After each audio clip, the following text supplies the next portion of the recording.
Alors, c'est ici que tout a commencé? Oui, en fait, quand on parle du plus grand marché aux esclaves d'Afrique centrale et d'Afrique de l'Est, on parle d'ici, de Zanzibar. Pourquoi Zanzibar? Pourquoi?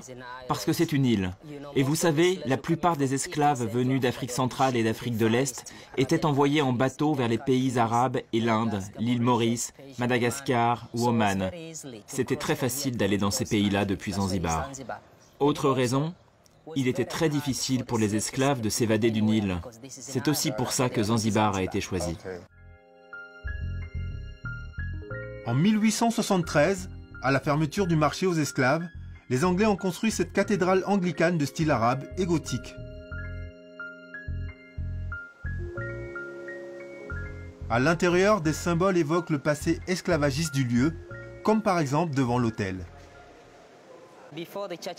Avant la construction de la cathédrale, cet espace était à ciel ouvert.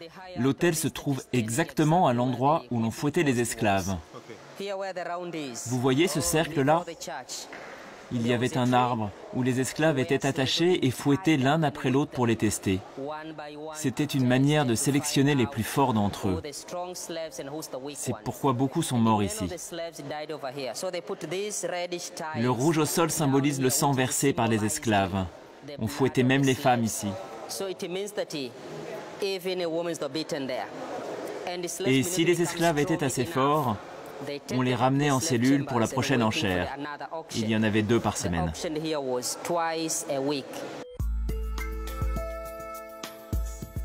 Sur ce seul marché, les registres établissent la vente de 700 000 esclaves rien qu'au XIXe siècle.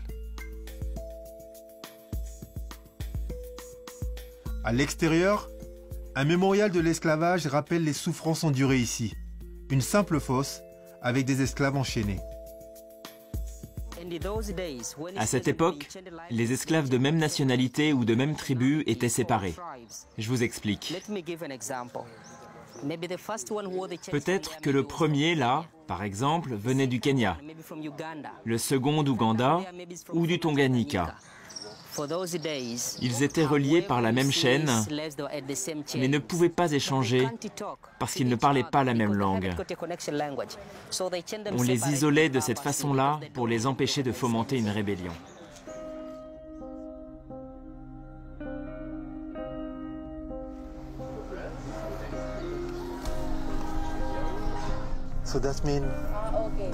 Ça veut dire que ces chaînes que je touche là ont vraiment servi à attacher des gens.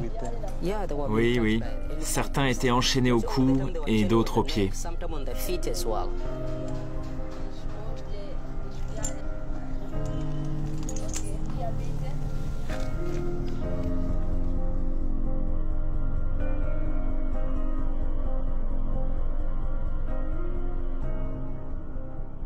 Devant ce monument, je sens déjà une vague d'émotions m'envahir.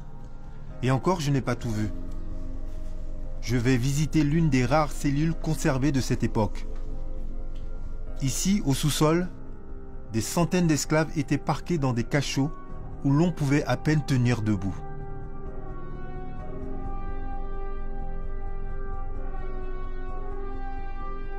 J'ai déjà des frissons là-dedans.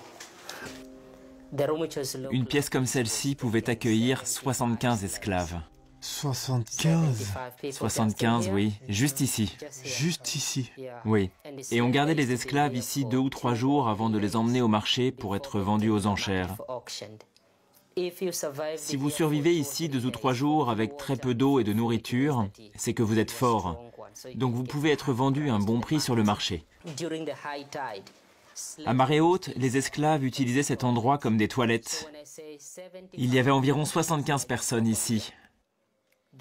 L'air et la lumière provenaient uniquement de ces ouvertures. Il n'y avait pas encore d'électricité ici. C'est une histoire très difficile. Je n'arrive pas à y croire.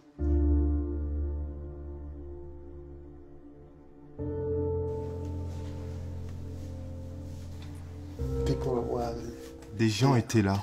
Oui, oui. Vous savez, je ne suis pas ému parce que je suis noir, mais parce que je suis un être humain. Oui, je comprends.